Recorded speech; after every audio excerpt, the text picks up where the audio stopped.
Nothing, I mean nothing, including a faltering economy, a shaky political system, and a dwindling birth rate, will keep Italians from enjoying the finer things of life. That's the subject of today's World Press.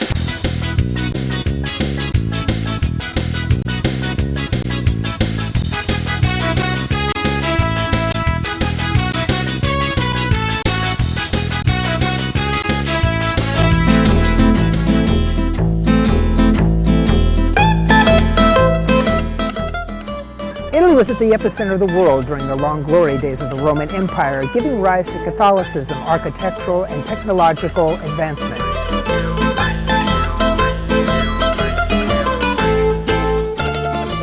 Italy also was at the forefront during the Renaissance, producing some of the world's greatest thinkers and artists, including Michelangelo, Da Vinci, and Galileo.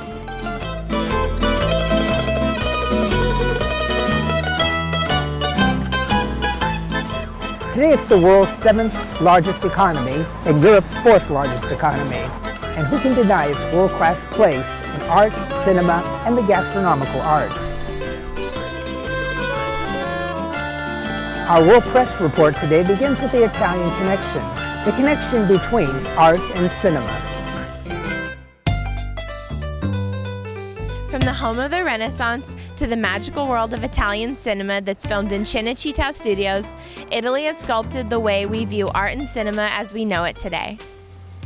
Some of us have gotten our first glimpse of Italy from American pop culture, such as movies or TV shows. But much of what we see in America is just a caricature of Italy and Italians. In order to truly understand Italy, we need to look directly to movements in art and cinema. This country is home to some of the greatest artists in history. One of them is Caravaggio, who was born in Milan and worked throughout Italy during the height of the Renaissance in the 16th century. Many of his works are housed in the Uffizi, which is right behind me in Florence, and the Chapel Contarelli in Rome.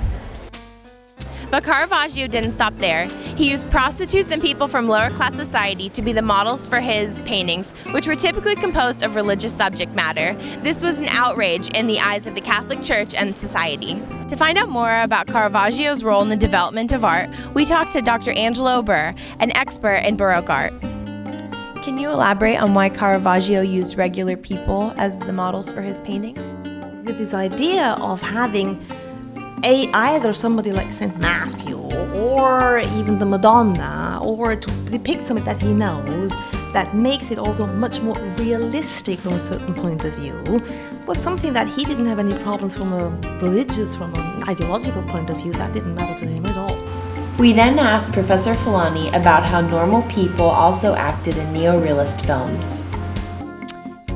Neorealist films used what we call non-professional actors, and those were not called unprofessional actors because they were very professional in their being non-professional.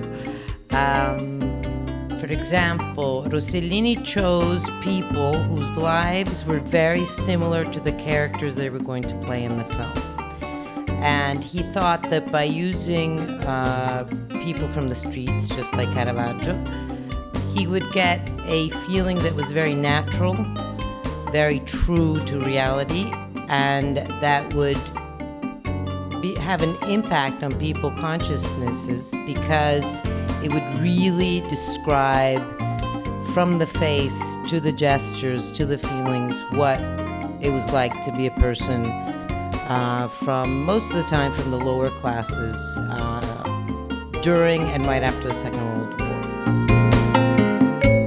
Fast forward to the 20th century, and we can see how the new cinematic artists such as Federico Fellini and cinematographer Vittorio Storaro utilized classical Baroque elements such as mood, feeling, and structure in their films.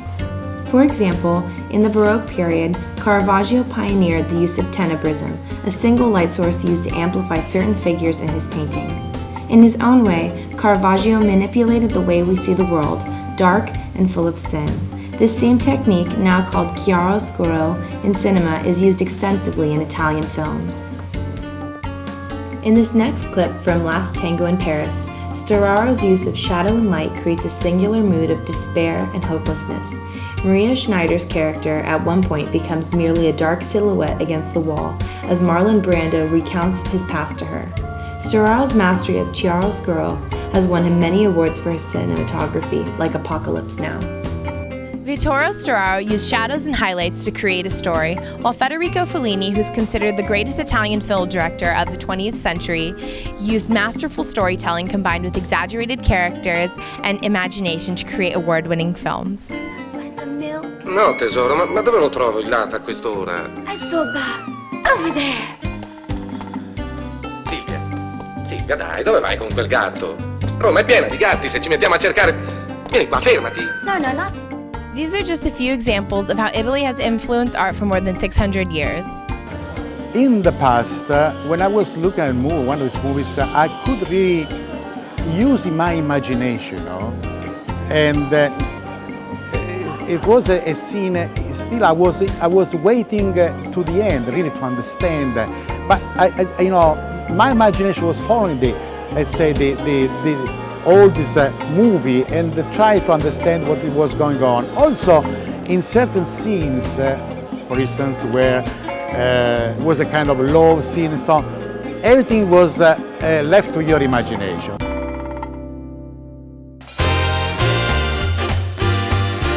A central theme in Italy's art is its food, especially its pasta. With more than 400 different shapes and flavors and textures, today we explore the wonders of pasta. We have some little restaurants also, and we have also families, and the families, they are so kind, and they invite easily, the people, the American people, they, please come and eat with us. And what they offer is the local gastronomy. Here we can really offer them what we cook in our family. We all know about the great art from the Renaissance, but there's another art form that Italians are known for, and that's pasta. There are many stories about the origins of pasta. The Chinese invented pasta, but many cultures have mixed flour, eggs, and water to create their own variety of noodles. While there might be a disagreement about the origins of pasta, there is no disputing that Italians have made pasta into a high art form, with more than 600 types of pasta with dozens of categories within each type. That's a lot of pasta, so how do they fix it? To find out, we interviewed the chef at the Golden View, a beautiful restaurant along the Arno River in Florence, Italy. My favorite dish is paccheri with sea bream sauce, sea bream and tomato. Sea bream is a sort of sea bass. Yes, very nice. The average man, woman, and child in Italy consumes approximately 60 pounds of pasta a year. And yes, that's about 5 pounds of pasta a month. It's one thing to see pasta being made. It's another to experience authentic pasta in an Italian restaurant. In America, we know some basics about Italian food, such as spaghetti and meatballs, lasagna, and pizza.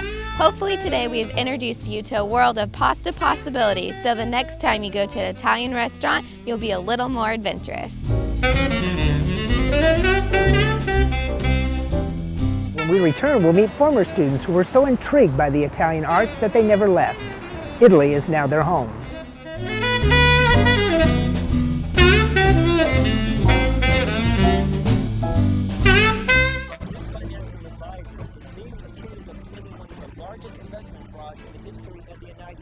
Guess we're not going to Aspen.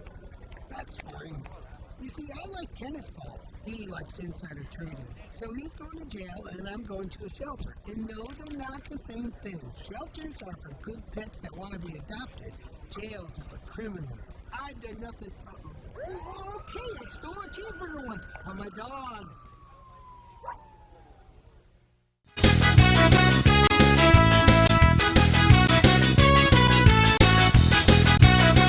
Welcome back to World Press, which is in Italy today. We caught up with one Cal State Fullerton graduate who traveled in the Study Abroad Florence program with the College of Communications, and she never left. Buongiorno!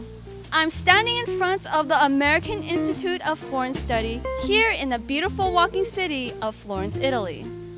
Since 1964, 1.5 million students have been participating in AIFS educational and cultural programs. Did you know that AIFS hosts 6,000 American college students per year in their unique study abroad programs? AIFS truly believes by bringing people and experiences together, We bring the world together.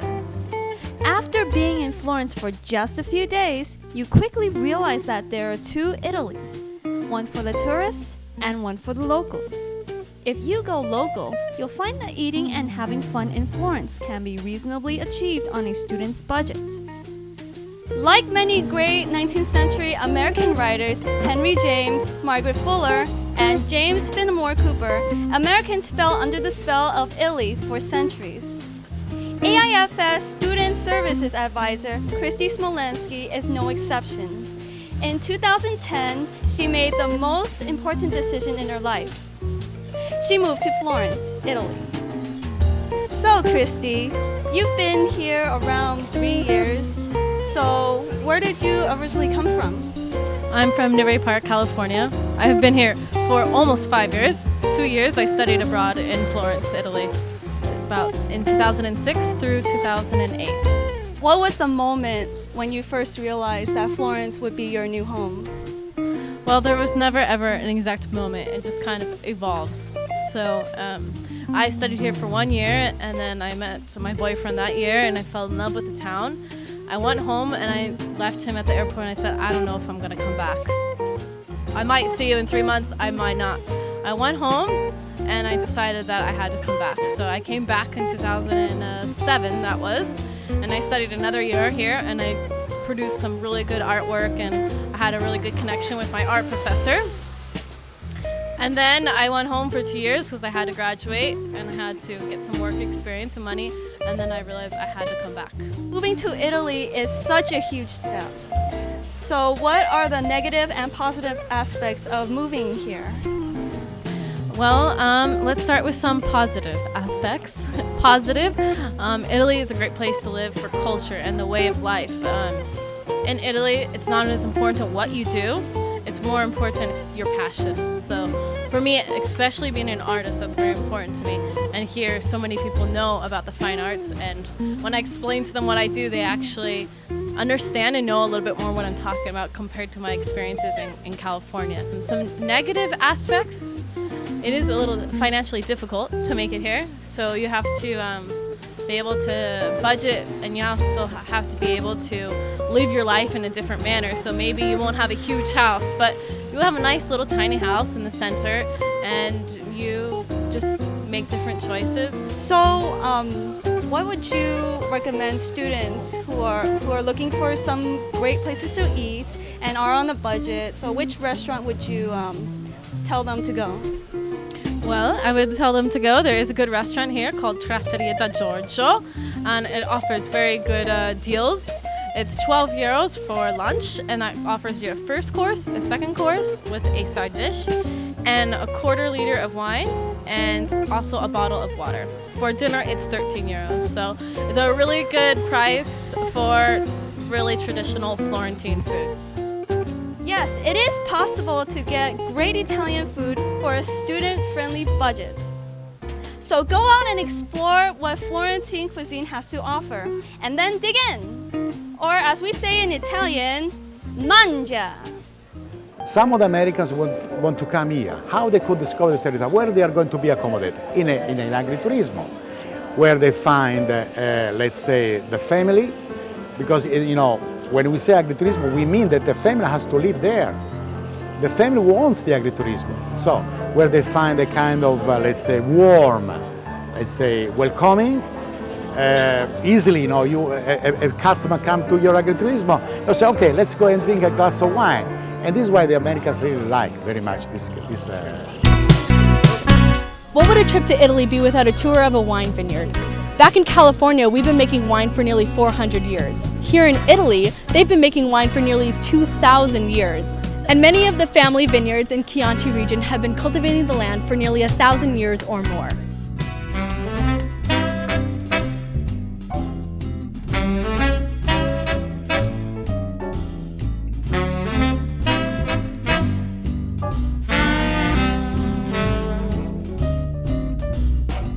These cellars were built for refrigeration. Obviously, 800 years ago when the castle was built, there was no refrigeration, there was no electricity, but you needed a place to store meats, cheeses, various other perishables, so you'd often do it underground. So a lot of these old farmhouses either have these cellars You know, a lot of modern wineries will even dig out caves and stuff to kind of get this same effect here in Italy.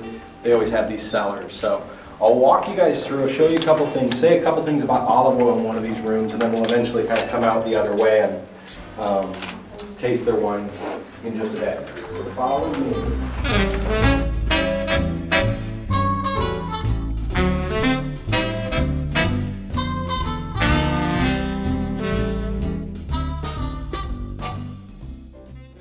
This is the first Chianti that you're going to taste.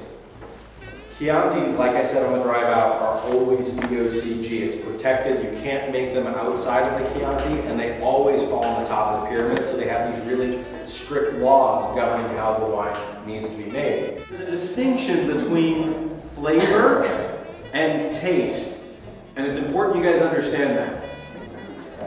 That's the other reason, though, why they say you need to move wine around your palate when you're drinking it. If I make that funnel and it goes down, I'm not kind of moving the wine around my palate. If I'm not moving it around the palate, it's actually not freeing up aromatic compounds, so I don't get the full extent of its flavor, as well as not hitting all those spots on my palate. So if you ever see like a wine person that's, you know, kind of more of a snooty wine guy, they'll usually smell the wine, you know, kind of move around, it's like, okay, you know, I kind of smell this, smell that. And then when they take a sip of it, they'll do a couple things. They'll move it around in their mouth, but they'll also draw in some air, which is bringing more of those flavor, those aromatic compounds off. So right before I swallow, I get a higher dose. So I'll show you what I'm talking about.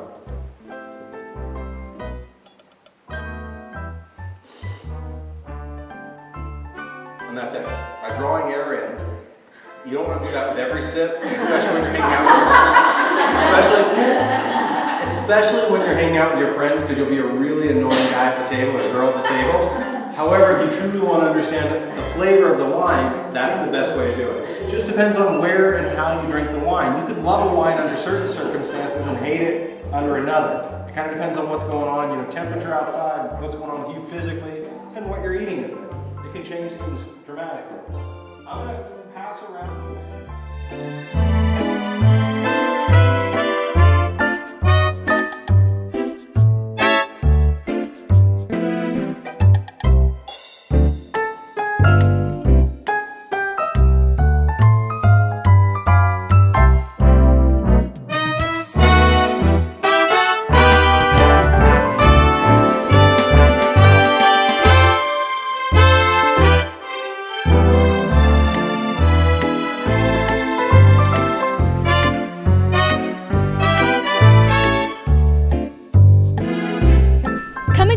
The beauty of Italian culture through its wine, delicious food, Italian art, and cinema. You can do this all on a budget.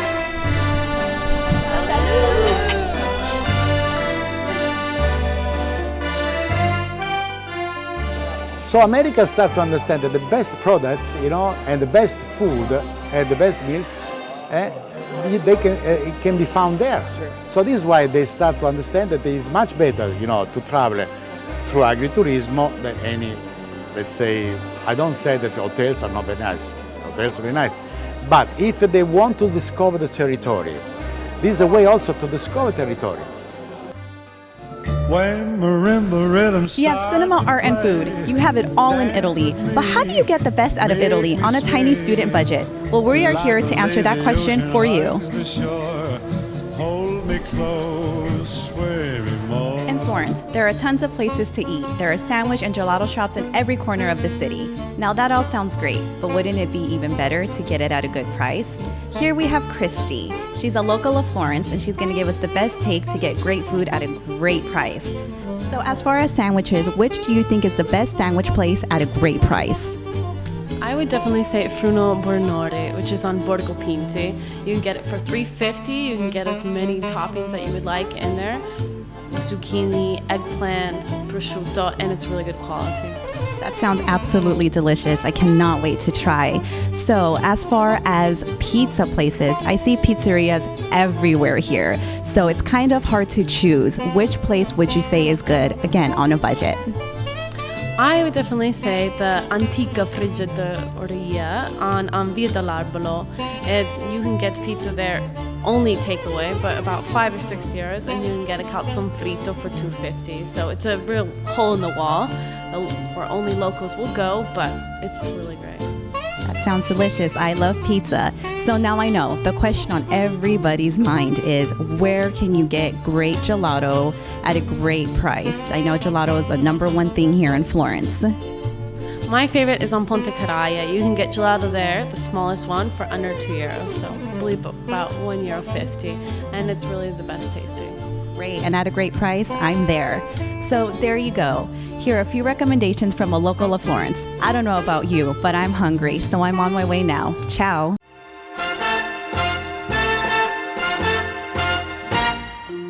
Buonasera, signorina, buonasera. It is time to say goodnight to Napoli. Buongiorno. Now that you're here in Italy and you're full from all the great restaurants we have shown you for great pricing, it is time to work off all that food and go shopping. Here at the Piazza del Mercato Nuovo, you are able to find great leather for great pricing. Leather here is gold. Leather is one of the biggest things out of Italy that anyone in the world wants and wants to wear. Here you can buy leather jackets, purses, diaries, wallets, anything you can think of, it is here. Now, one thing you need to know, since this is an outside market, bargain is key. Once you bargain, you are able to maybe buy a jacket for €100, €80, €90, whatever. The lower, the better. Just don't bargain too hard, or you might lose the sale.